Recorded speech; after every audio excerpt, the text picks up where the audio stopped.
आप जानते हैं कुछ ही देर में डिनर आयोजित किया जाना है, जहां पर प्रेसिडेंट पुतिन को शानदार डिनर राष्ट्रपति भवन में दिया जाएगा। लेकिन उधर मुनीर को कोई ये कह रहा है कि आने वाले दिनों में तुम्हें खा लिया जाएगा। ऐसा क्यों लग रहा है पाकिस्तान में बहुत सारे लोगों को कि आने वाले दिनों में कोई उन्हें खा जाएगा? ये मैं बताता हूं आपको। सबसे पहले यह खबर देखिए जरा। पुतिन की मौजूदगी में मुनीर को मोदी की दो टूक। पीएम मोदी का आतंकवाद पर बड़ा हमला। आतंकवाद मानवता का दुश्मन, प्रधानमंत्री मोदी ने कहा। आतंकवाद समूची मानवता का दुश्मन है। प्रधानमंत्री नरेंद्र मोदी का यह तब कहना जबकि प्रेसिडेंट पुतिन भी यहां मौजूद हैं, इसके बहुत बड़े मायने हैं। आतंकवाद के खिलाफ भारत और रूस साथ साथ हैं। दोनों देश आपसी सहयोग जारी रखेंगे। भारत और रूस में आतंकी हमलों की जड़ एक ही जड़ है। प्रधानमंत्री मोदी ने कहा कि आतंकवाद की जड़ एक ही है। आतंकवाद अलग अलग जगहों से नहीं पनप रहा है। मानवता के मूल्यों पर सीधा प्रहार है आतंकवाद। प्रधानमंत्री मोदी ने इस बात को रेखांकित किया। मानवता के मूल्यों पर कुठाराघात है आतंकवाद, और इसकी जड़ कहीं और नहीं, जहां भी है एक ही जगह है। अब आप इसके मायने समझ सकते हैं, इशारा कहां है और आने वाले दिनों में यह संयुक्त प्रहार किस पर होने वाला है। आतंकवाद के विरुद्ध लड़ाई में भारत और रूस ने लंबे समय से कंधे से कंधा मिलाकर सहयोग किया है। पहलगाम में हुआ आतंकी हमला हो या क्रोकस सिटी हॉल पर किया गया कायरतापूर्ण आघात, इन सभी घटनाओं की जड़ एक ही है।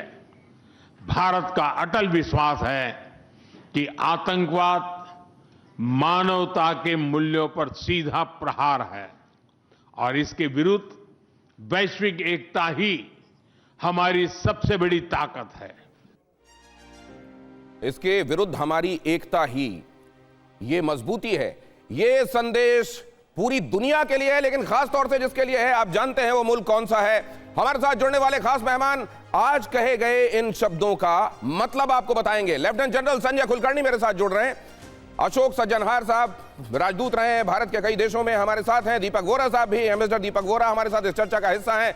आरजू काज़मी जुड़ रही हैं पाकिस्तान से। ये शब्द जब वहां तक पहुंचे तो कैसे इंटरप्रेट किया गया आपको बताएंगी। और इसके अलावा हमारे साथ हमारे संवाददाता मनीष झा, जो कि पूरे दिन प्रेसिडेंट पुतिन की गहमा गहमी पर निगाह बनाए हुए थे।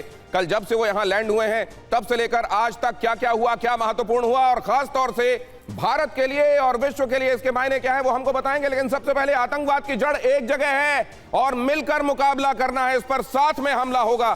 संजय कुलकर्णी साहब, मीनिंग तो बहुत साफ है, लेकिन आप थोड़ा और साफ कर दीजिए। देखिए, आतंक का जो गढ़ है वो पाकिस्तान है और यही कारण है कि दोनों देश ने मिलकर के एक बात कही है कि आतंकवाद के साथ हम लड़ेंगे।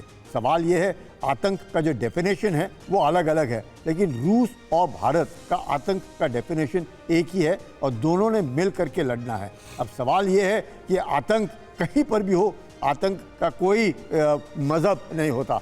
आतंक आतंक है और आतंक के साथ हम सब ने मिल करके लड़ना है। ये बात रूस के राष्ट्रपति ने भी कही और भारत के प्रधानमंत्री ने भी यही बात कही। ये आतंक के बरखिलाफ हम लड़ेंगे, चाहे वो कहीं पर भी हो, और ये बहुत ज़रूरी है क्योंकि आतंक, जैसे मैंने कहा, कोई मज़हब नहीं होता। आतंक आतंक है और आतंक के साथ हम सब ने मिल करके लड़ना है। आतंक की कोई और पहचान नहीं सिवाय इसके कि वो मानवता का, इंसानियत का दुश्मन होता है।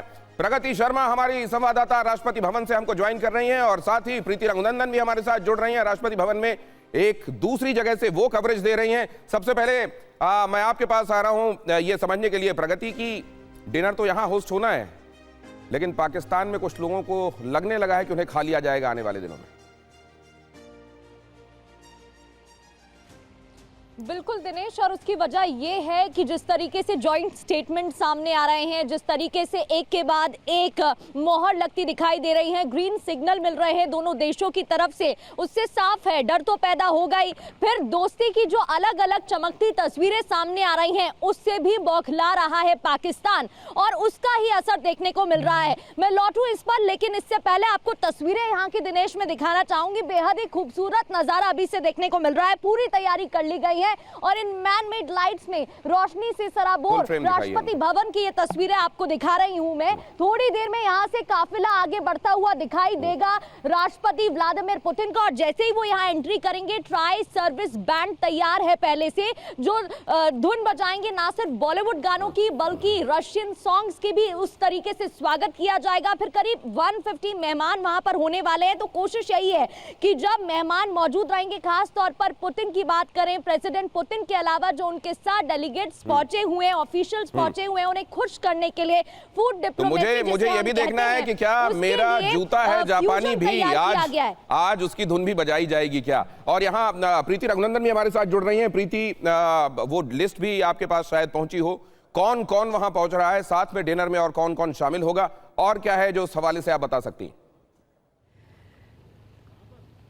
दिनेश, देखिए, अमूमन इस तरह के स्टेट डिनर जब रात्रि भोज राष्ट्रपति की तरफ से, द्रौपदी मुर्मू जी की तरफ से आयोजित किए जाते हैं तो उसमें प्रोटोकॉल है कि प्रधानमंत्री मोदी रहते हैं, उपराष्ट्रपति रहते हैं और तीनों सेनाओं के अध्यक्ष रहते हैं, साथ ही कैबिनेट मिनिस्टर्स रहते हैं, स्टेट मिनिस्टर्स रहते हैं, और वो तमाम हुज हू नज़र आते हैं जो भारत की पहचान होते हैं। और इसके साथ साथ रूस के राष्ट्रपति व्लादिमीर पुतिन के साथ साथ उनका जो डेलीगेशन है उनके भी तमाम जो सदस्य हैं वो शामिल होंगे।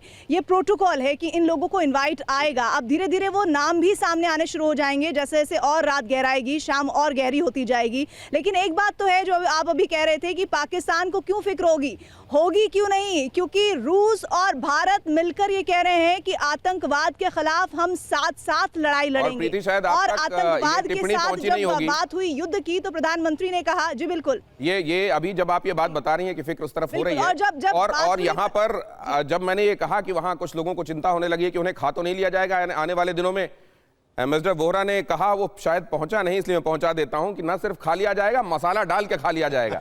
अब ये आतंकवाद के पैरोकार, आतंकवाद को पनपाने वाले और ज्यादा बहुत देर तक चल नहीं पाएंगे। ये इस बात की अहद यहां ले ली गई है, संकल्प ले लिया गया है। मिस्टर वोहरा, ये इस बात को इस दौरान कहना, ये इसके क्या क्या मायने? सर, अगर आप first of all thank you very much कि अभी तक मैं आपके साथ बैठा हुआ हूं। अगर आप ध्यान से अगर याद करें, मनीष झा को याद होगा, जनरल साहब को याद होगा, एम्बेसडर को याद होगा, फरवरी 2025 में इंडिया यूएस जॉइंट स्टेटमेंट में तो नाम ले दिया था जिहादिस्तान का, बोला कि ये है गढ़ टेररिज्म की। इस बार दूसरी महाशक्ति के साथ फिर से इसका हम लोगों ने रेफरेंस दिया है। तो मेरा ख्याल है कि वो लोग भले ही बाद में जो मर्जी कहें, ये हो गया वो हो गया, वो बोलते ओ माय डार्लिंग फूल मार्शल, वो सब ठीक है, लेकिन डॉक्यूमेंट रहता है हमेशा के लिए और गूगल भूलने नहीं देता। तो जब दो बड़ी बड़ी शक्तियां कह रही हैं कि जिहादिस्तान जो है वो गढ़ है, इसके अपने मायने हैं सर। डूब मरना चाहिए उस फूल मार्शल को, कुछ नहीं कर पाएंगे, ना उनमें यह क्षमता है, ना उनकी मानसिकता है कि अगर वो टेररिज्म को छोड़ दें, उनकी दुनिया में अहमियत खत्म हो जाएगी। भारत रूस का ज्वाइंट स्टेटमेंट जारी हुआ, उन्नत हथियारों का को प्रोडक्शन होगा, साथ में इसको बनाया जाएगा, सह उत्पादन होगा, भारत में स्पेयर पार्ट्स का संयुक्त उत्पादन होगा, मेक इन इंडिया के तहत टेक्निकल ट्रांसफर होगा, उत्पादों का निर्यात मित्र देशों को होगा, यहां से न सिर्फ ज्वाइंट प्रोडक्शन होगा बल्कि अपने दोस्त देशों को ये हथियार एक्सपोर्ट किए जाएंगे, और टेक्नोलॉजी ट्रांसफर के साथ मेक इन इंडिया। मतलब ये बहुत बड़ी बात है, केवल ऐसा नहीं कि हथियार दिए जा रहे हैं, हथियारों का को प्रोडक्शन किया जाएगा, साथ में मिलकर बनाए जाएंगे और तकनीक का ट्रांसफर भी होगा। जनक कुलकर्णी, इसके मायने तो बहुत बहुत विशिष्ट हैं। बिल्कुल, अगर आप देखें AK-203 जो है वहाँ से आया और टेक्नोलॉजी ट्रांसफर के साथ अब हिंदुस्तान के अंदर कोरबा में बन रहा है 600 राइफलें प्रतिदिन। आप समझ सकते हैं जॉइंट प्रोडक्शन किस प्रकार से बन सकता है, क्योंकि उन्होंने 6 लाख बनाने हैं तो 600 हथियार प्रतिदिन बना रहे हैं। तो यही नहीं, बाकी भी, चाहे वो न्यूक्लियर सबमरीन हो या अपने Su-30 का अपग्रेडेशन हो, जो जिसके लिए 60,000 करोड़ नियुक्त किए गए हैं, और उसका पूरा अपग्रेडेशन जिससे कि वो Su-30 modernise for the next 3 decades. तो आप समझ सकते 3 दशक के लिए वो किस प्रकार से बिल्कुल रहेंगे। और क्योंकि फ्रेम्स तो ऑलरेडी हैं, अगर Su-57 की बात होती है तो भी लाइन, तो टेक्नोलॉजी सिर्फ ट्रांसफर नहीं, technology absorption, joint production, like BrahMos आप देखिएगा, इट्स एन आउटस्टैंडिंग थिंग कि कैसे। सर, लेकिन वहां पर जहां हथियारों की दूसरी बड़ी मंडियां सजी हुई हैं, वहां पर क्या मैसेज गया होगा, उनका क्या रिएक्शन होगा, वो भी आपसे समझूंगा। लेकिन उससे पहले भारत रूस ज्वाइंट स्टेटमेंट क्या बताता है, जरा देखिए। ये बड़ी दीवार जो बताती है पुतिन और मोदी जब साथ में आते हैं तो दुनिया पर क्या असर होता है, ये पावर होता है जिसको पूरी दुनिया देखती है। भारत रूस सैन्य साझेदारी दशकों से मजबूत होती आई है। 2025 की बैठक के नतीजों का स्वागत किया गया, कहा गया कि इसका जो आउटकम है बहुत पॉजिटिव है। अब जो फोकस होगा वो साथ में रिसर्च एंड डेवलपमेंट और टेक्निक को और एनहांस करने, डेवलप करने पर होगा। उन्नत हथियारों को मिलकर उसका उत्पादन किया जाएगा, एक साथ मिलकर उसे बनाया जाएगा। और रक्षा मंत्रियों की किंगडाओ मीटिंग भी कामयाब रही, इस बात को भी इसमें उल्लेखित किया गया। इंद्रा सैन्य अभ्यास की सराहना हुई, बताया गया कि इंद्र सैन्य अभ्यास बहुत कामयाब हुआ। सैन्य प्रतिनिधिमंडल एक्सचेंज और ज्यादा बढ़ेंगे, इस बात को भी रेखांकित किया गया। भारत में स्पेयर पार्ट्स का संयुक्त उत्पादन होगा, मित्र देशों को ये भेजे जाएंगे। मेक इन इंडिया के तहत टेक्निकल ट्रांसफर भी होगा और ये टेक्नोलॉजिकल ट्रांसफर बड़ा इंपॉर्टेंट है। उत्पादों का निर्यात मित्र देशों को किया जाएगा। तमाम दुनिया में जब आईपीस की बात होती है और ये कहा जाता है कि कोई टेक्नोलॉजी को पढ़ ना ले, आप देखते हैं इसीलिए अगर दुश्मन देश में कहीं कोई हथियार किसी का मिल जाए तो उसको पढ़ने की और उसको एक तरीके से डीकोड करने की जुगत में लोग लगे रहते हैं। ऐसे में टेक्नोलॉजी ट्रांसफर, ये सुनने में आपको छोटा शब्द लग रहा है लेकिन इसके मायने बहुत हैं। और साथ में ये जो कहा जा रहा है कि साथ में मिलकर इसका प्रोडक्शन करेंगे और मित्र देशों को इसका निर्यात भी होगा। ये असल में सिर्फ ऐसा नहीं है कि एक देश की और या दो देशों की सिक्योरिटी से या उनके मित्र देशों की सिक्योरिटी से जुड़ी हुई बातें हैं, ये पूरे वर्ल्ड ऑर्डर पर असर डालने वाली बातें हैं। अशोक सज्जनहार सर। जी आप बिल्कुल ठीक कह रहे हैं दिनेश, और बहुत धन्यवाद मुझे आमंत्रित करने के लिए। देखिए बहुत महत्वपूर्ण चीज़ है, क्योंकि हम ये कहते रहे हैं, बहुत वक्त से कहते रहे हैं, जो भारत पूरे विश्व में कहीं से अगर हथियार आयात होते हैं तो भारत में सबसे ज़्यादा होते हैं। भारत नंबर 1 है या कभी नंबर 2 हो जाता है, सऊदी अरेबिया कभी ऊपर हो जाता है, तो सबसे ज़्यादा यहाँ पर। और ये अभी तक, पहले तो सोवियत संघ और रूस से लिया जाता था और ये बिल्कुल सेल परचेज का होता था। अब ये हो गया है अमेरिका से भी हमने $20 बिलियन लेना शुरू कर दिया, फ्रांस से भी, इजराइल से भी वगैरह। परंतु ये अभी तक सभी देशों से सेल परचेज होता है, क्योंकि कोई भी देश अपनी टेक्नोलॉजी देने के लिए तैयार नहीं होता, राजी नहीं होता। देखिए ये मानना पड़ेगा, रूस एक पहला देश है जिसने कहा है हम ट्रांसफर ऑफ टेक्नोलॉजी करेंगे। Su-57 का आप बनाइए यहाँ पर, उसकी हम ट्रांसफर टेक्नोलॉजी करेंगे, यहाँ पर बनेगा। अभी जो इन्होंने बताया है AK-203, कलाशनिकोव, ब्रह्मोस, सब यहीं पर बन रही हैं, भारत में बन रही हैं। तो और कोई देश आप देख रहे हैं, हमारा एमका प्रोजेक्ट जो है, G404 इंजन, बहुत इसके बारे में बात हुई थी जब वो गए थे, प्रधानमंत्री गए थे 2024 में वहाँ पर, जो इसमें हमको मिल रहा है G404 इंजन आ रहा है। देखिए वो बहुत देर तक अब नहीं आएगा, तो इसीलिए अगर हमको रिलायबिलिटी चाहिए तो वो हमको रूस से मिल रही है और उसी को हमें आगे लेकर, R for Russia, R for reliability, और इस पर बिल्ड करना होगा। लेकिन दूसरे चैलेंजेस भी हैं। और कहां पर ये जो कहा जाता है कि हम रणनीतिक स्वायत्तता अपने हाथ में रखेंगे, मल्टीलैटरलिज्म के साथ हम आगे बढ़ेंगे, हम किसी खेमे का हिस्सा नहीं होंगे, लेकिन दोस्त हमारे निश्चित रूप से हमारे लिए वरीयता के क्रम में आगे होंगे। ऐसे में मनीष झा, ये जो डिप्लोमेसी के जो कई बार बड़े जो जार्गन्स होते हैं, क्या इसके बीच में चीजें मैनेज हो जाती हैं, या वैसे ही जैसे किसी इंडिविजुअल को कोई बात अच्छी या बुरी लगती है, असल में ये उतना ही सीधा होता है देशों के मामले में भी, कि आप अपने मित्रों से अगर ज्यादा डील करते हैं तो जाहिर है जो अपनी मंडियां सजाकर बैठे उन्हें बड़ी जल्दी बुरा लगने लगता है। देखिए स्वाभाविक है, क्योंकि आखिरकार धंधा तो किसको नहीं चाहिए, धंधा सबको चाहिए, सब अपने अपने फायदे की बात कर रहे हैं। लेकिन फिर वही है कि हम तो अपनी स्ट्रेटेजिक ऑटोनॉमी को बरकरार रखेंगे और अपना नेशनल इंटरेस्ट देखेंगे। और उसी नेशनल इंटरेस्ट के तहत अगर हम डिफेंस सेक्टर में जाते हैं तो 36% आज की तारीख में हमारे डिफेंस इक्विपमेंट रशिया से लेके आ रहे हैं।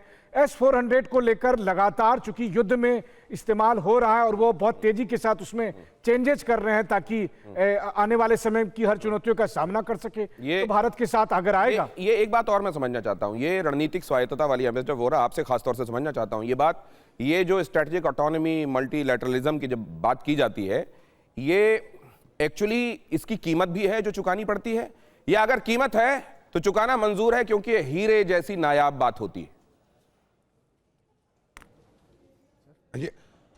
सर ये जो प्लूरीलैटरलिज्म, मल्टीलैटरलिज्म, मैं इसको ऑल लैटरलिज्म कहता हूं, ऑल अलाइनमेंट, सबके साथ जहां से फायदा हो सकता है हम लोग करेंगे और जिनको हमसे फायदा होता है हम करेंगे। ये नहीं है सर हम स्ट्रेट जैकेट, हम लोग एक पेटी नहीं बांध लेते जैसे एयरक्राफ्ट में आप बैठते हैं क्या बोलता है, please fasten your seat belts, हम वो नहीं करते सर, हमारी सीट बेल्ट खुली रहती है, किसके साथ दोस्ती करने करेंगे। सर एक चीज मैं पर्सनल एक्सपीरियंस से बहुत जल्दी बता देता हूं, जनरल कुलकर्णी साहब शायद समझेंगे। भाखड़ा नंगल डैम बनाया जा रहा था, my late father electrical engineer वहां पे काम किया, अमेरिका से इक्विपमेंट आया था, बोले बड़ा खूबसूरत बटन होते थे, लाइटें होती थी, लेकिन टेक्नोलॉजी ऐसी थी हमें कह देते अरे बच्चों तुम्हें समझ नहीं आएगा, खराब हो जाए हमें बुला लेना। फिर सोवियत संघ से सामान आया, इतना अट्रैक्टिव नहीं था, बड़ा स्टर्डी था, और जब सोवियत से पूछते थे बताओ कैसे टेक्नोलॉजी का इसको कैसे रिपेयर करना है, बोला चल बनियान निक्कर पहन के घुस मेरे साथ, मैं बताता हूं कैसे होगा। ये है तो आपने अभी कहा ना, R for Russia, R for reliability, I for India, I for integrity. क्या बात है सर। मैं जाना चाहता हूं एक बार राष्ट्रपति भवन, वहां हलचल क्या दिखाई दे रही है, कितने बजे एग्जैक्टली ये रात्रि भोज वहां पर शुरू होने वाला है जो प्रेसिडेंट पुतिन की शान में वहां आयोजित किया जा रहा है। एक बार फिर से प्रगति आपके पास एग्जैक्ट टाइम, वहां जब प्रेसिडेंट पुतिन का जो स्लैटेड टाइम है वहां पहुंचने का, वो क्या है? बिल्कुल दिनेश, देखिए स्केड्यूल टाइम 7 बजे का बताया जा रहा है। जो सोर्सेज हैं वो भी यही जानकारी दे रहे हैं कि 7 बजे का वक्त होगा जब व्लादिमीर पुतिन यहां पर पहुंचेंगे रात्रि भोज के लिए। राष्ट्रपति द्रौपदी मुर्मू रात्रि भोज होस्ट कर रही हैं और स्टेट बैंकेट हॉल, जो कि सबसे बड़ा डिनर माना जाता है, वहां पर ये भोज आयोजित किया जा रहा है। ठीक 7 बजे का वक्त बताया जा रहा है जब वो पहुंचेंगे। और देखिए 6:13 हो रहे हैं, यानी कि अब देखिए वक्त जो है बस बीत रहा है और धड़कनें भी बढ़ती जा रही हैं, क्योंकि ये आखिरी पड़ाव भी होने वाला है। दौरे की बात करें तो कई महत्वपूर्ण बिंदुएं देखने को मिली हैं, और ये वो डिनर जहां पर ना सिर्फ ऑफिशियली डिनर होगा बल्कि कई ऐसे मुद्दे और होंगे जिन पे चर्चा होना अभी भी बाकी है। दिनेश, कई मुद्दे ऐसे जिन पर चर्चा होना बाकी है। हालांकि ये इस दौरे में जो आइटनरी है, कहां पर उनको क्या क्या करना है, उसमें एक तरीके से ये आखिरी पड़ाव, उसके बाद उनको मॉस्को वापस लौट जाना है। लेकिन प्रीति रघुनंदन, ये दोनों ही तरफ से बताया जा रहा है कि बहुत सकारात्मक रही हैं अभी तक चीजें, बहुत दोनों ही तरफ के पक्ष बड़े सेटिस्फाइड हैं आउटकम से। लेकिन साथ में एक बात जो यहां आने से पहले दिमित्री पेस्कोव की तरफ से प्रेसिडेंट पुतिन की भारत यात्रा से पहले कही गई थी कि हम इसको लिमिटलेस पार्टनरशिप में बदलना चाहते हैं। क्या क्योंकि इतनी बड़ी उम्मीद पहले एक तरीके से उसकी लाइन खींच दी गई, तो ये आउटकम उसके सामने छोटा लग रहा है, या फिर वो जामा जरूर नहीं पहनाया गया उस नाम का लिमिटलेस पार्टनरशिप का, लेकिन भारत के साथ लिमिटलेस ही है रशिया का मामला? देखिए लिमिटलेस पार्टनरशिप इस वजह से भी आप समझ सकते हैं कि इन पूरे 2 दिनों में जो पूरी तरह से पावर पैक्ड व्लादिमीर पुतिन का दौरा कहा जा रहा है, इस दौरे में एक ऐसी कोई भी बात सामने नहीं आई जिसके जरिए आप ये समझें कि इस 2 दिन में कुछ नेगेटिव आप सोच भी सके, वो जहन में ही नहीं है। रूस की बात की जाए, भारत की बात की जाए, प्रधानमंत्री मोदी और व्लादिमीर पुतिन की अंडरस्टैंडिंग की, केमिस्ट्री की, आप कैमरा जब दोनों प्रेस कॉन्फ्रेंस कर रहे थे साझा तब देख लीजिए। उसके बाद दोनों की तरफ से जो पॉजिटिवली कॉम्प्लीमेंट करते हुए स्टेटमेंट्स आए हैं, न सिर्फ एक दूसरे की दोस्ती को लेकर बल्कि दोनों देशों में सहयोग को लेकर, समझौते को लेकर, डील फाइनलाइजेशन को लेकर, या फिर सांस्कृतिक आदान प्रदान को लेकर। आप अभी कह रहे थे कि जूता है जापानी सॉन्ग जब तक ना सुने तब तक बात नहीं बनती रशियंस को लेकर, ये बड़ा लोकप्रिय है। और इसके अलावा एक और गाना है जिमी जिमी, मिथुन चक्रवर्ती के वो दौर का गाना है, वो आज भी रूस में बहुत पॉपुलर है। ये जो एक आत्मीयता है, ये मुझे लग रहा है कि इस 2 दिनी व्लादिमीर पुतिन के दौरे के बाद और ज्यादा गहरी होगी, और ये धीरे धीरे, और अभी तो सिर्फ आप वर्ड्स सुन रहे हैं, अभी आप सिर्फ सुन रहे हैं कि ऐसे मेमोरेंडम साइन हुए हैं, ऐसे सहयोग की बात की जा रही है, या फिर आतंकवाद पर साथ है। प्रधानमंत्री ने यूक्रेन और रूस के वॉर को लेकर जो बहुत ही सटल स्टेटमेंट दिया है, वो पूरी दुनिया को मैसेज है। जहां भारत को ये कहा जा रहा था कि भारत न्यूट्रल है, नहीं न्यूट्रल नहीं है,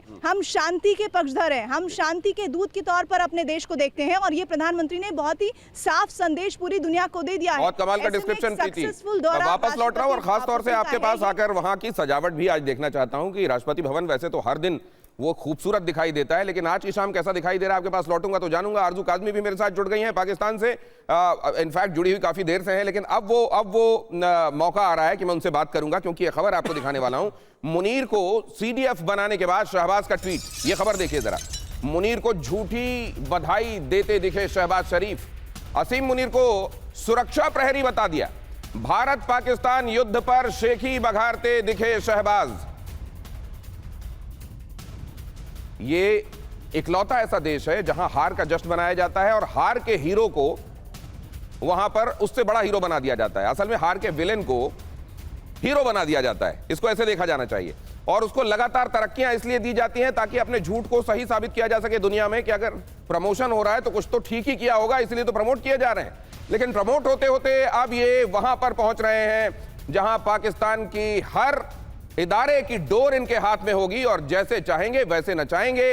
पाकिस्तान का तो खैर अब खैर ही मनाई जा सकती है, लेकिन जरा देखिए क्या क्या बातें हुई हैं और यहां पर किस तरीके से बधाई दी गई है। ये कहा गया है कि मैं कांग्रेचुलेट करता हूं असीम मुनीर को चीफ ऑफ डिफेंस फोर्सेस बनने पर बधाई दी गई है। और ये बड़ा सा एक तरीके से प्रशस्ति आप समझ सकते हैं, जैसे प्रशस्ति पत्र पहले लिखे जाते थे, कई बार राजाओं की शान में झूठे कसीदे भी गढ़े जाते थे और चारण भाट ये काम किया करते थे, वो वाला काम देखिए जरा यहां पर हुआ है। यहां पर ये बड़ा लंबा चौड़ा एक डिस्क्रिप्शन आप देख रहे हैं कि कैसे उनको महान बताया गया पहले असीम मुनीर को, और फिर उनको इस पद पर जाने के लिए बधाई दी गई और कौम का हीरो एक तरीके से। अब ये समझ लीजिए कि कौम का हीरो जो वहां बनता है एक दिन उसकी दुर्गति होने भी तय होती है। अब जरा मैं आरजू काज़मी जी के पास जाना चाहता हूं। आरजू काज़मी जी, ये बीच में तो बात ये चल रही थी कि नवाज समझा रहे हैं कि शहबाज इतनी ताकत मत देने दो उनको, वरना हालत तुम्हारी ही खराब हो जाएगी और जमहूरियत का जा भी नहीं बचेगा। अब ये बधाई दे रहे हैं। आपके ख्याल से इनको क्या करना चाहिए था? जाहिर है इनके हाथ में नहीं है, उनको बधाई ही देनी होगी। और ऐसे तो नोटिफिकेशन भी काफ़ी डिले किया गया, लेकिन फाइनली नोटिफिकेशन दे दिया गया। तो अब जो चीज़ें आगे बढ़ेंगी वो तो आपके सामने ही है, आपको पता है कि आगे क्या फ्यूचर है। ख़ास तौर पे ये डिप्लोमेटिक तरीके से अगर देखा जाए या कह लीजिए जो इस वक्त की गवर्नमेंट अगर इसको देखा जाए तो यकीनन ये इस वक्त बहुत कमज़ोर जगह पर हैं और किसी वक्त भी इनका भी बैकपैक हो सकता है, सभी जानते हैं। आरजू जी, आपने जिस तरह की बैटिंग की है ऐसा लगा आपने फुल टॉस पे 6 मार दिया है। आपने कहा कि और इनसे क्या, आप क्या सोच रहे थे कि और क्या कर सकते हैं। ये जो आपने पहली लाइन में बात कही एकदम क्लीन बोल्ड करने वाली कि असीम मुनीर और करेंगे क्या, अब तो वो कठपुतली हैं, हो सकता है ये उनको टाइप करके दे दिया गया हो कि सुनो अपने हैंडल में चिपका दो। ये अब आने वाले दिनों में ऐसे ही पूछ के उनको सांस लेनी है और पूछ के सांस छोड़नी है। अब ये जो प्राणायाम है ये कितने दिन तक चलेगा संजय कुलकर्णी जी, और उसका असर इनकी सेहत पर क्या होने वाला है? दिनेश जी, पूरे विश्व भर में हर देश की फौज होती है, पाकिस्तान ही एक ऐसी फौज है जिसके लिए पूरा देश है। तो आप समझ सकते हैं कि वहाँ पर हुकूमत आज से नहीं 1947 से पाकिस्तान की फौज ही डायरेक्ट इन कमांड या रिमोट में देश को चलाती है। तो पाकिस्तान की हुकूमत पाकिस्तान की फौज के बिना चल नहीं सकती। और आरजू ने बिल्कुल ठीक कहा कि शहबाज शरीफ को लिए कोई चारा नहीं सिवाय मुबारकबाद देने के मुबारकबाद आसिम मुनीर, हमें भी संभालना, देश को भी संभालने की कोशिश करना। अब ये तो वही करेंगे और क्या कर सकते हैं, उनके पास कोई चारा है ही नहीं। तो 6 महीने बाद ये पाकिस्तान दिखाई कैसा देता है, कैसे दिखाई देते हैं असीम मुनीर, शहबाज कैसे क्या दिखाई देते हैं, और पाकिस्तान का मुस्तकबिल क्या दिखाई देता है? अशोक सज्जनहार सर जी, धन्यवाद इस प्रश्न के लिए। पहले तो अगर मुझे इजाज़त दें, मैं आरजू जी को बधाई देना चाहता हूँ, मुबारक देना चाहता हूँ। देखिए, हमेशा से वो उनकी करेज के तो सभी कायल रहे हैं यहाँ पर, और अभी भी जो उन्होंने जवाब दिया है बिल्कुल ही ठोस जवाब दिया है, कोई इधर उधर बचने का उन्होंने प्रयास नहीं किया। तो बिल्कुल वो ठीक है। सभी कुछ देखिए, सारा दारोमदार पहले तो पीछे से उनकी आर्मी है वो रूल करती थी हाइब्रिड मोड में, जो यहाँ पर तो आप देखिए आगे हम एक डेमोक्रेटिक गवर्नमेंट को रखेंगे परंतु वो कठपुतली के तरीके से हम पीछे से चलाएंगे। अब डायरेक्टली उनके पास पावर आ गई है, तो इसीलिए अब आगे देखते हैं पहले हालात कितने खराब हुए, अब तो उससे और ज्यादा खराब होने का अंदेशा है। चारों तरफ देखिए, और आप आरजू जी से पूछ भी सकते हैं, चाहे वहां पर सिक्योरिटी की बात हो, इकोनॉमी की बात हो, किसी प्रकार का आप देख लीजिएगा, वहां पर कोई भी काम ठीक नहीं चल रहा है। यहाँ तक कि IMF ने भी कह दिया है, इसका सर एक और पहलू भी है, लोन लिया है वो भी बिल्कुल आप ठीक नहीं काम कर पा रहे हैं। आगे का इंस्टॉलमेंट आएगा नहीं आएगा ये भी नहीं पता है। आप देखिए बलूचिस्तान में, खैबर पख्तूनख्वा में, पाकिस्तान ऑक्यूपाइड गिलगिट बल्तिस्तान, सिंध, सब जगह सर। लेकिन इसका दूसरा पहलू भी है, इसका दूसरा पहलू यह है कि अभी तक किसी तरह से चुनाव करा के कहीं पर कुर्सियों में बिठाकर आवाम को यह बताया जाता रहा कि जमहूरियत यहां जिंदा है और असल में हम जमहूरियत के लिए काम कर रहे हैं। फौज ये पोर्ट्रे करती आई और आवाम के एक हिस्से को यह लगता भी रहा कि फौज ऐसा कर रही है। अब ऐसा कर देने के बाद कि एकदम ही डेमोक्रेसी को किनारे रखकर खुद को सेंटर स्टेज पर लाकर यह किया है जो मुनीर ने, आवाम का फौज के लिए भरोसा और बढ़ेगा या भरोसा बढ़े ना बढ़े, बंदूक जिसके पास है, जिसकी लाठी उसकी भैंस रहेगी। अमेरिका की नई सुरक्षा नीति आ गई है, जरा यह खबर भी देखिए। नई सुरक्षा नीति अमेरिका की। अमेरिका ने चीन को सबसे बड़ा खतरा दोहराया। चीन को सबसे बड़ा खतरा बताया गया है अमेरिका की नई सुरक्षा नीति में। रिपोर्ट में पाकिस्तान को ज्यादा तरजीह नहीं दी गई है, भारत को महत्वपूर्ण साझेदार कहा गया है और कई बार कहा गया है। मनीष झा, ये जाहिर है बहुत दिनों से चल रहा होगा काम, लेकिन ये जो प्रॉक्सिमिटी बढ़ती जा रही है, जिस तरीके से दोस्तों के साथ कुर्बत और बढ़ रही है और जिनके साथ कुर्बत नहीं थी वो भी करीब आ रहे हैं। चाइना के साथ किसने सोचा था कि एक बार फिर से चीजें सामान्य होने की तरफ जाने लगेंगी? क्या ये बात अमेरिका को परेशान कर रही है? देखिए, इसकी टाइमिंग बेहद इंपॉर्टेंट है। प्रेसिडेंट पुतिन अभी भारत में है और व्हाइट हाउस ने अपना नेशनल सिक्योरिटी स्ट्रेटेजी जो जारी किया है उसमें उन्होंने कहा है कि अमेरिका का दुश्मन नंबर 1 चीन है। दूसरी बात उन्होंने कहा है कि रूस के साथ जंग गलत है और रूस के साथ हमें शांति स्थापित करनी चाहिए। लेकिन जो सबसे तीसरी बात है कि अमेरिका कहता है कि अब हमें सारा फोकस इंडो पैसिफिक पर करना पड़ेगा और भारत इसके लिए सबसे महत्वपूर्ण साझेदार है। तो वैसी स्थिति में आप यकीन मानिए कि अभी प्रेसिडेंट पुतिन और मोदी की दोस्ती आपने देखी और अब अगले कुछ दिन का इंतजार करिए। अगर आपको ट्रंप इससे बड़ा ऑफर लेकर नहीं दिखेंगे तो बताइएगा, क्योंकि वो भी सोच रहे हैं कि अब समय आ गया है कि भारत के साथ न रिश्ते को पटरी पर लाया जाए, बल्कि चीन को काउंटर करने के लिए एक बार फिर से अपनी गलती को भुलाकर दोबारा से भारत के साथ कदम से कदम मिलाए। तो भारत के दिन बहुत अच्छे चल ही रहे थे, लेकिन अब शानदार होने वाले हैं नए साल में। तो अब ये कंपटीशन होगा भारत को अपनी तरफ लाने का। मैंने आपको बताया था एक दिन अड़ी में कि किस तरीके से भारत स्कीम ऑफ थिंग्स में रखना ही पड़ेगा, उसके बगैर काम चलेगा नहीं। और अमेरिका आजकल वैसा बना हुआ है कि 4 कदम आगे बढ़कर पहले घुड़की देने की कोशिश करता है, लेकिन अगर उसमें कामयाब नहीं होता तो हाथ सामने बढ़ाकर दोस्ती और बढ़ाने की कोशिश करने लगता है। आने वाले दिनों में भारत की तरफ क्या यही जस्टिंग होगी वो समझेंगे। लेकिन जरा देखिए अमेरिका की नई सुरक्षा नीति क्या कहती है। ये जो पॉलिसी आई है ये चीन को सबसे बड़ा खतरा बताती है। इसने ये कहा है, अमेरिका की नई राष्ट्रीय सुरक्षा नीति कहती है कि चीन हमारे लिए सबसे बड़ा एडवर्सरी है। चीन पर पूरा एक चैप्टर इसमें दिया गया है और यह बताया गया है कि किस तरीके से चीन अमेरिका के लिए खतरा है। भारत का इस दस्तावेज में 4 बार उल्लेख है और हर बार महत्व के साथ उल्लेख है। भारत अमेरिका का प्रमुख रक्षा साझेदार है, इस बात को उल्लेखित किया गया। 1 बार नहीं, 2 बार नहीं, 3 बार नहीं, 4 बार। भारत इंडो पैसिफिक में स्थिरता का एक स्तंभ है। अब इंडो पैसिफिक का जाहिर है एक बार फिर से महत्व समझ में आने लगा है और भारत की भूमिका भी समझ में आने लगी है। चीन से मुकाबला करने के लिए भारत के साथ सहयोग बढ़ाएंगे। पाकिस्तान का इस दस्तावेज में 1 बार उल्लेख है, बहुत ज्यादा तरजीह नहीं दी गई है। पाकिस्तान को कोई बड़ा रणनीतिक महत्व नहीं दिया गया है। हालांकि आतंकवाद के संदर्भ में अगर इसमें जिक्र होता तो लोग ये समझते कि 9/11 से सीख ली गई है, लेकिन ऐसा होता है यहां पर ये स्मृतियां बड़ी छोटी होती हैं और सुविधा के हिसाब से स्मृतियों को समेटा जाता है या फिर कुछ देर के लिए कबर्ड में रख दिया जाता है। अब जरा मैं ये समझता हूं चाइना को एडवर्सरी ये कोई नई बात नहीं है, लेकिन इसके साथ जो चीजें कही गई हैं क्या उनसे कुछ पता चलता है मिस्टर वोरा? ये यूरोप ने भी एक स्ट्रैटेजी निकाली थी कि चीन हमारा दुश्मन है, लेकिन उसके साथ फिर अपनी ट्रेड बढ़ा देते हैं। ये कहने की बातें होती है अपनी डोमेस्टिक ऑडियंस के लिए।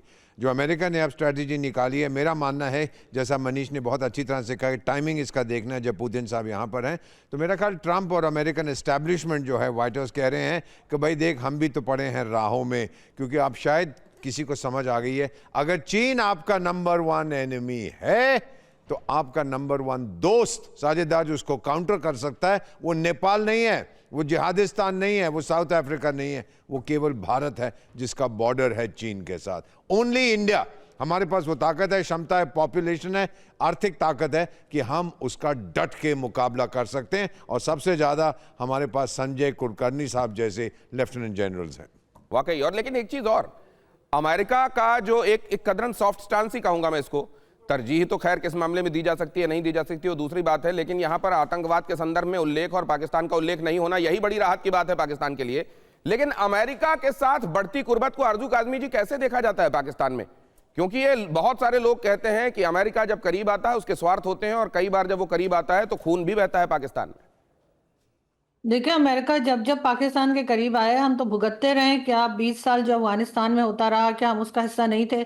जो आज हम कहते हैं कि जी हमने बड़ा भुगता है, हमारे लोगों को शहीद किया गया या हमने इतने लोगों की जानें दी हैं, तो उतने लोगों की जानें हमने खुद दी है ना, लोगों ने तो नहीं कहा था कि आप जाकर और अफगान वॉर में पड़ जाएं या आप वहां से पैसा ले लें और उसके बाद यहाँ से अमेरिका को जगह दें कि वो जाकर ड्रोन अटैक्स करे अफगानिस्तान में, जिसका रिजल्ट हम अभी भुगत रहे हैं। लेकिन अनफॉर्चुनेटली जिन लोगों ने पॉलिसी बनानी होती है, जिनके हाथ में पावर होती है, उन्हें पाकिस्तान में रहना ही नहीं है। वो भी निकल जाएंगे, उनकी फैमिलीज भी निकल जाएंगी, तो वो अपने लिए ही पॉलिसीज बनाते हैं जिससे वो अमेरिका से पैसा लेंगे, अमेरिका की मदद करेंगे या जो भी अमेरिका का साथ देंगे, और उसके बाद जब बारी आएगी भुगतने की या बारी आएगी उसका उस रिजल्ट को सामने फेस करने की, उस वक्त ये लोग निकल जाएंगे। इनमें से कोई नहीं होगा यहाँ। मुझे बता दीजिए कौन सा आर्मी चीफ पाकिस्तान का इस वक्त यहाँ पर है, कौन सा पॉलिटिशियन यहाँ रह जाता है जब उसे हटा दिया जाए। वो तो इमरान खान है जेल में है या भुट्टो साहब जेल में रहे, वो एक अलग चीज़ है, लेकिन अगर ये जेल में ना हो तो इनमें से तो कोई भी पाकिस्तान में नहीं रहता। पाकिस्तान में तो मेरे जैसे आम लोग रह जाते हैं।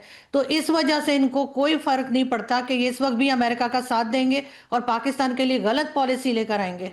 आप जब इस तरीके से बेलाग तरीके से सच को सामने रखती हैं तो यहां आपके मुरीद आपके और बड़े मुरीद हो जाते हैं। जब आप ये बात कह रही थी तो यहां पर मैं देख रहा था लोगों के चेहरे पर एक्सप्रेशंस कि कोई सच बोल सकता है, इतने बड़े जोखिम के बावजूद सच बोल सकता है। आरजू जी बधाई की पात्र हैं आप। लेकिन ये खबर देखिए जरा, पुतिन के भारत दौरे से चिढ़ा पाकिस्तान। असीम मुनीर ने चीन के अरुणाचल वाले बयान का समर्थन किया। पाकिस्तान ने चीन के पक्ष में खुला स्टैंड लिया। इससे भारत चीन पाकिस्तान तनाव और बढ़ सकता है। टू फ्रंट सिचुएशन भारत के लिए आप जानते हैं, एक तरफ पाकिस्तान एक तरफ चाइना।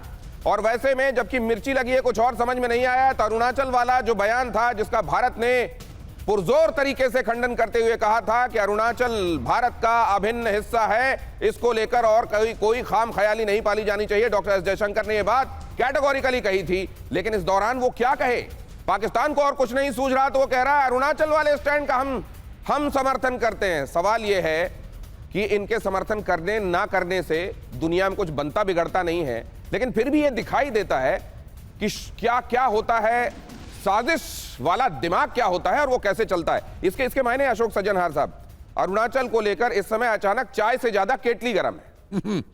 जी, बहुत अच्छा मुहावरा आपने प्रयोग किया है और मैं आपसे बिल्कुल सहमत हूं जिस प्रकार से आरजू जी बेबाक तरीके से अपना वक्तव्य दे रही हैं। देखिए, ये पाकिस्तान का तरीका है, पाकिस्तान की ये कोशिश है अपना रेलेवेंस बनाने के लिए। उसका कोई वो नहीं है इसमें, उसने क्या लेना देना है इसमें, कहीं दूर पड़ा है, परंतु उसको अपना रेलेवेंस है। जो मैं भी हूँ यहाँ पर और मैं भी इसमें जो भी यहाँ का हो रहा है उसके लिए मैं उसमें मैं दखल अंदाजी कर सकता हूँ। एक अगर आप मुझे इजाजत दे दिनेश जी, तो जो ये यूएस की स्ट्रेटजी आई है, नेशनल सिक्योरिटी स्ट्रेटजी, देखिए ये बिल्कुल वैसी ही स्ट्रेटजी है जो 2017 में आई थी। राष्ट्रपति पुतिन ने तभी उसी समय अपना वो लिया था, कार्यभार संभाला था उनके, उसमें अगस्त में नेशनल सिक्योरिटी स्ट्रेटजी आई। उसके बाद उन्होंने क्वाड एस्टैब्लिश कर दिया। आपको याद होगा नवंबर 2017 में फिलीपींस मनीला में जाकर वो जो अपना ईस्ट एशिया समिट था वहां पर उन्होंने कर दिया। इस बारी जो मुझे देखना है, उस टाइम तो उन्होंने वॉक द टॉक किया, प्रेशर उन्होंने बनाए रखा चीन के ऊपर। इस बारी मुझे देखना है जो वो चीन के ऊपर will it walk the talk on this. क्योंकि देखिए भारत का आप कहते हैं इतना बड़ा बहुत अच्छा हमारा मित्र है, 50% आपने टैरिफ लगाया हुआ है, तो आपके उसमें आप शायद प्रेसिडेंट ट्रम्प कहना चाह रहे थे, वो उस समय प्रेसिडेंट पुतिन, तो थोड़ा सा हमको संदर्भ समझने में कठिनाई। आप ये कह रहे हैं कि पिछली बार जब ट्रम्प आए थे तब भी इसी तरह की पॉलिसी आई थी, चाइना को एडवाइजरी बताया गया था, लेकिन will they walk the talk? एक तरफ टाइम, क्योंकि इस टाइम उन्होंने कहा भारत हमारा बड़ा अच्छा दोस्त है, राष्ट्रपति ट्रंप ने कहा है अमेरिका की स्ट्रेटजी में, पर ये कौन सा अच्छा दोस्त है जो आपने सबसे ज्यादा 50% आपने टैरिफ लगा दिया है, और आपके जो ये मिनियंस हैं, अटैक डॉग्स हैं, आप भारत के लिए ऐसे शब्दों का प्रयोग करते हैं। तो इसीलिए आपको ये देखना पड़ेगा जो आप लिखते हो उसको आप अपने काम करने में भी कैसे उसको आप करते हो, आगे जो बोल रहे हैं आप वो आपके काम करने में भी परिलक्षित होता है क्या, या शब्दों तक सीमित रहता है? लेकिन इधर देखिए, पुतिन के दौरे के बीच क्रेमलिन का बयान, समझौता नहीं हुआ तो ऑपरेशन जारी रहेगा, स्पेशल मिलिट्री ऑपरेशन जारी रहेगा, यूक्रेन में ऑपरेशन तेज करेंगे। क्रेमलिन ने कहा अगर समझौता नहीं हुआ तो ऑपरेशन और तेज होगा। यानी आने वाले दिनों का, आप जानते हैं शांति को लेकर प्रतिबद्धता यहां दोहराई गई, महात्मा गांधी की समाधि पर भी गए, लेकिन साथ में भगवत गीता को भी माथे से लगाया। अब जरा जिस तरीके से भगवान कृष्ण ने युद्ध के मैदान में अर्जुन को संदेश दिया था। मैं जरा समझना चाहता हूं कि यहां भी भगवत गीता असल में गाइड करने वाली है क्या पुतिन साहब को, जनरल कुलकर्णी? बिल्कुल, और वो भी रूसी भाषा में ट्रांसलेट करके पुतिन को दी है। तो ये जरूर ये इसकी जो मैं कहूँगा रेलेवेंस है भगवत गीता की हर एक को है, ये ह्यूमैनिटी के लिए है और इसीलिए उन्होंने रूस पे ट्रांसलेट करके दिए। इसको किसी मजहब से नहीं, इसका living, the way of living जो है वो भगवत गीता में है और ये बहुत ज़रूरी है। मुझे पूरी उम्मीद है कि इसको पढ़ने के बाद, जैसे सज्जनार साहब कहते थे, everybody must walk the talk. लेकिन अब सवाल ये है सर, क्रेमलिन ये कह रहा है कि बात नहीं बनी तो ये ऑपरेशन और तेज किया जाएगा। ऑपरेशन और तेज किए जाने के मायने क्या होंगे? इसके मायने क्या? और आगे की तरफ एडवांस करेंगी रशियन ट्रूप्स और आगे बढ़ेगा क्या? कुछ और जमीन रशिया की तरफ जाएगी क्या? ऑपरेशन तेज होने के मायने क्या हैं? या कीव में और बारूद बरसाया जाएगा? इसको कैसे देखा जाना चाहिए? आप क्या सोचते हैं मनीष? देखिए, सीधी सी बात है, मैं तो शुरू से ही कहता रहा हूं कि रूस और यूक्रेन का युद्ध बहुत हद तक महाभारत जैसा ही है। मैं ये नहीं कहूंगा कि कौन कौरव है कौन पांडव है, बस ये जरूर है कि रूस वाले भी अटैक करने से पहले समझते हैं कि वो अपने परिवार के लोगों पर हमला करने हैं, बस उसके कारण थोड़े दूसरे हैं। और इसीलिए भगवत गीता, जिस किताब को लेकर 2011-12 में रूस में एक विवाद भी उठा था लेकिन बाद में फिर सॉर्ट आउट हुआ, तो सीधी सी बात है कि रूस अपने कोर कंसर्न से कॉम्प्रोमाइज नहीं करेगा, वो आगे बढ़ेगा। पुतिन यहां आने से पहले ही 2 दिन पहले ही उन्होंने कहा था कि यूरोप के साथ वो जंग लड़ने को तैयार है, यूरोप जब चाहे। तो अब सारा फोकस अब धीरे धीरे उधर शिफ्ट होगा। फोकस उधर शिफ्ट होगा और फोकस इस पर भी आ रहा है कि रूस ने दिया भारत को एक बड़ा ऑफर। भारत में Su-57 के निर्माण का ऑफर, लैंसेट ड्रोन निर्माण का भी ऑफर दिया गया। रोस्टेक के सीईओ सर्गेई चेम्जो का यह बयान, Su-57 और लैंसेट ड्रोन इंडिया में बनाए जाएं। अगली खबर भी देखिए, भारत मंडपम से पुतिन का एक और बयान। भारत की नीति संप्रभु है, पुतिन ने कहा। प्रधानमंत्री मोदी के नेतृत्व में तरक्की कर रहा है भारत। भारत का आर्थिक रूप से प्रदर्शन लगातार सुधर रहा है, प्रेसिडेंट पुतिन ने कहा। अब जरा यह भी देख लीजिए, भारत से व्यापार पर पुतिन क्या बोले। भारत से व्यापार को लेकर पुतिन ने क्या कहा, बहुत जल्दी से ये देख लीजिए। भारत दुनिया की सबसे तेज बढ़ती हुई अर्थव्यवस्थाओं में से एक है। भारत की आर्थिक नीति बहुत बहुत मजबूत है। भारत तकनीकी संप्रभुता मजबूत कर रहा है। टेक्निकल सॉवरेनिटी, बहुआयामी आर्थिक संबंधों को प्राथमिकता दी जा रही है भारत में। पिछले 3 वर्ष में द्विपक्षीय व्यापार रिकॉर्ड स्तर पर पहुंचा है। 2024 में रूस भारत व्यापार 64 अरब डॉलर तक पहुंचा और अब इसे 2030 तक 100 अरब डॉलर तक ले जाने का लक्ष्य रखा गया है। व्यापार के लिए और ज्यादा व्यापार विस्तार की संभावनाएं यहां पर हैं। ये महत्वपूर्ण बातें हैं जो आज कही गई।